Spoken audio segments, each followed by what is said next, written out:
Hello everyone, I'm Ollie, I'm CEO of London United, and welcome to an additional bonus for the Yop Esports Champs, where we have got a Q&A with Rambo, who is London United's ambassador and content creator, and Adam Ryan, who recently signed for London United and will be participating playing FIFA in the forthcoming World Cup. And what we thought we would do is Adam has been attending the Yop Esports Champs workshops, particularly on video production, video editing, and is going to be doing some co-coms on our broadcast over the next couple of weeks, is that we would give him a little bit of a grilling and get to understand how he got into FIFA, how important the values at London United are for a player around health and wellness, etc., and what the workshops have done. So without further ado, I'm going to hand over to Rambo. Adam, how you doing, man? Doing okay, pretty decent. Just finished streaming, so it's good to get straight back into this and keep the day going. I was going to say, first of all, did you get matching curtains and duvet deliberately? Because that's unacceptable behaviour.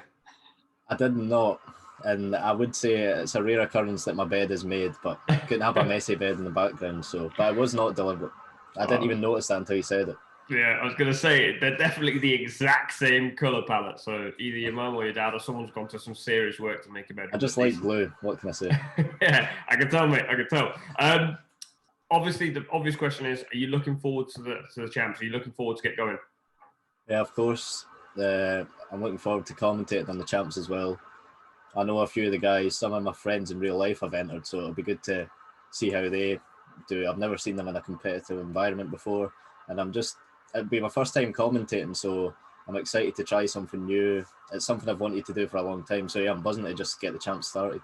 Yeah, I was gonna ask, obviously you mentioned your mates, and like for me, for example, when I'm playing football and I'm playing against my mates, I want to get one over them.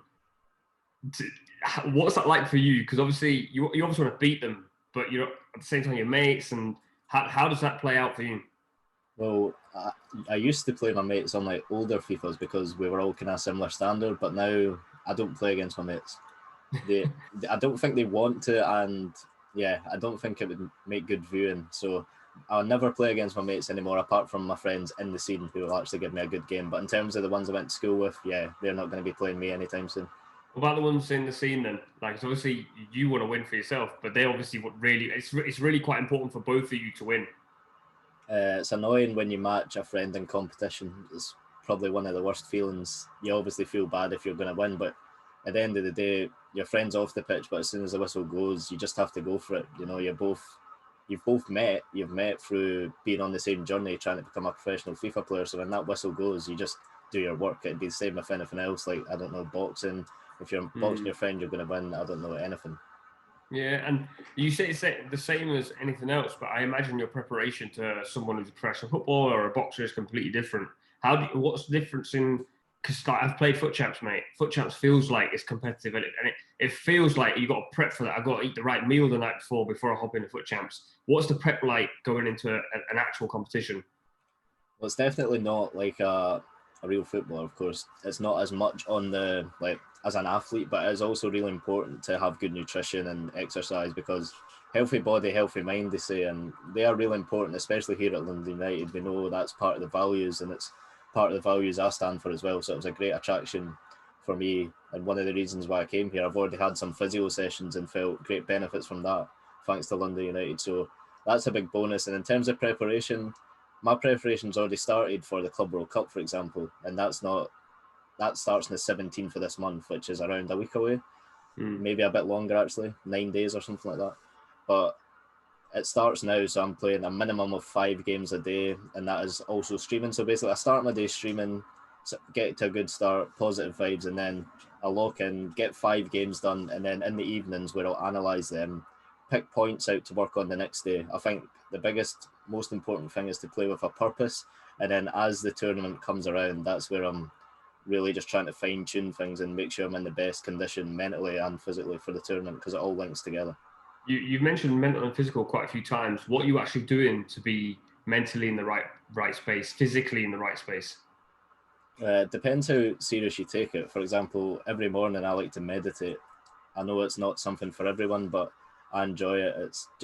It's important, I feel, to have some time to yourself and just kind of switch off from FIFA, and important to balance your personal life, so time with friends, so you're not just constantly thinking about FIFA, because if something's always on your mind, that's probably going to lead to you overthinking, and that's where things can go wrong. And then I would like to work out. I have a few injuries at the moment that kind of prevents that. I like running as well. But it's just about doing things that will give you those endorphins to keep the positive vibes. And then when you do play the game, it's all about the game. This is honestly fascinating. I imagine it's fascinating for a lot of people watching, thinking, "Hold on a minute," because like the perception always is, you play FIFA in your room, you don't need to do anything else. Obviously, that perception has to now change. Like you just said, you're doing so much. You're basically like an athlete. And I know some people don't like to refer to themselves as an athlete, but your preparation is literally like an athlete. If I'm someone who wants to get into competitive gaming, how important is this side of it that you just told me? It's absolutely massive. Like, it's all about the small margins. You have to be doing, at the top level, it's all about small margins. Everything's played by the head. Everyone knows how to do the skill moves, the tactics, but not everyone has the ability to do the right things at the right time. And that's where you have to be mentally strong. There is going to be a lot of stress involved with it, but that's what you signed up for. And yeah, I feel like I was born, this is what I was born to do. So I'm going to put everything into it. I want to be doing everything I can to give myself the best possible chance. That's the way I like to look at it. And I also think it's important to address the sort of perception that it's all about the late night grind. As a gamer, everyone's used to the grind and drinking energy drinks and staying up late. I think that is completely exactly what not to do, because you're going to be practicing in like hours where on a game day, you're never going to have a match at 4 a.m.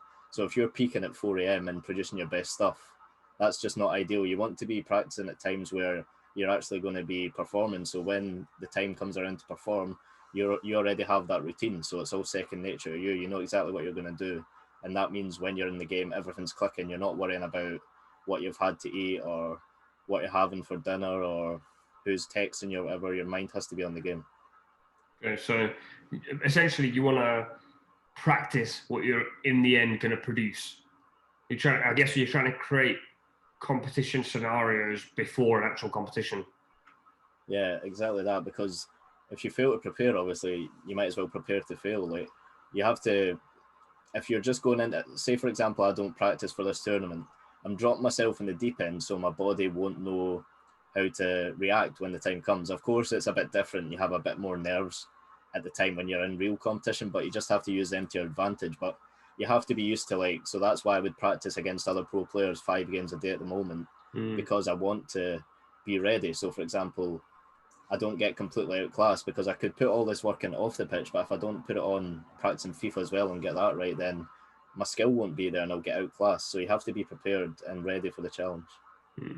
All right, and finally, obviously, as a fan of anything, you look up to someone. Is there anyone you look up to in the FIFA scene? And also, what would you do if you came up against them in a competitive environment? Well, for me, the person I always looked up to was #Boras at the time. That's what it was called. Boras Legend. He used to do tutorial videos on YouTube, and they helped me a lot. And I actually came up against him in my first competitive year in the Club World Cup, funnily enough. This was on FIFA 18, so 3 years ago now. So it shows how long I've been in the scene, even though I'm quite young. And playing against him was quite an honour at the time. But it got to the point where I was beating these people when I was playing them. So it wasn't the fact, you obviously idolise people to a certain point, but it's all about trying to become better. So I don't have an idol as such anymore. I try and take little things from anyone. I love listening to other people and what they do, and try and take things from their life and implement it into mine. And that's not just FIFA. I like watching, for example, the Michael Jordan documentary and just hearing his way of thinking, because it's just fascinating. I like to look at the people who are at the top, like Tiger Woods, Cristiano Ronaldo, people like that, Messi, and you just try and take things from their mental. Although it's not FIFA related at all, there's definitely lessons to be learned that I can use in game. That's class. I'm going to pass it over to Ollie, because I feel like he's dying to ask you a couple of questions. Yeah, I've got a couple of questions. Right. I would love to play more than I actually get to play, but my 7-year-old challenges me all the time, and we try and level things up. I let him go Man City, and I might go Brighton, for example. But what is the best trick that I can use to try and beat him, basically? Because he's bloody good for his age. I would say skill moves are an important thing this year, and at the moment, the best one is the step over.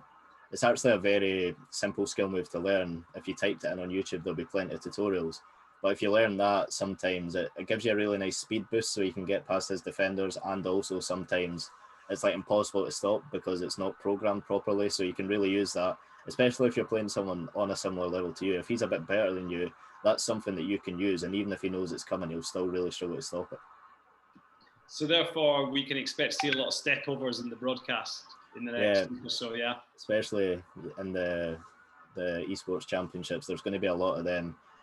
I know for a fact, I've already seen a couple of the players who are signed up. I've played against them before, and I know they do use stepovers, and on previous FIFAs as well. So I know there's going to be a mixed level in there, some good players. So no matter what level you are, I do encourage you to sign up and give it your best go. I got one last question before I thank both of you, which is you can't shy away from the fact on Twitter that there's a lot of influencers, FIFA influencers out there that aren't that pleased with this latest iteration of the game. What's that due to? I think it's mostly because we're all football fans and FIFA is the football game, and I feel like we know how good it could be, but it's just not, we're not making progress. We're arguably going backwards. And of course it means a lot to these people because it's their career. I try my best not to complain. I do sometimes, but I feel like if you're just complaining all the time, it's not really attractive to your followers, even if you do agree or they agree with you. Like, you have to try and be as positive as you can.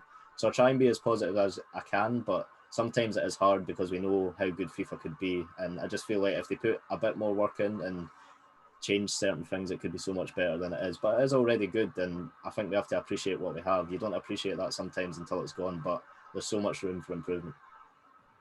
Last question, which is, you attended the video production workshop last week, which was led by Julian, a fantastic academic filmmaker, and it was supported by Gfinity and Blast, some other greats, Esports Insider. You participated, you're coming back to the video editing workshop. What's one skill did you take away from that you think will benefit you going forward in your career? I think in general, like, I'm just new to editing. As you know, I'm going to be getting a PC, so it's something I'd like to learn, and I didn't realise you could do so much on your phone already. And I think jump cuts were the biggest thing I learned, so don't always have your phone just like me talking. This isn't going to be a jump cut, but for example, there's a card up there which has me on it, so I could keep the voice recording but change to the card, and it would give the viewers a different perspective and make it a bit more entertaining. So that's probably the biggest thing I took away. But I really enjoyed, just as I said, I like listening to people and trying to improve things in my life, and it was just a pleasure to listen to people who had so much experience in that field, and yeah, I really enjoyed myself. All right, well, look, without further ado, I want to thank you, Adam, for coming and being involved in this. And Rambo, as always, thank you. And we look forward to seeing you in the Esports Champs broadcast live on Twitch from the 12th and the 16th and 19th. Thanks, looking forward to it.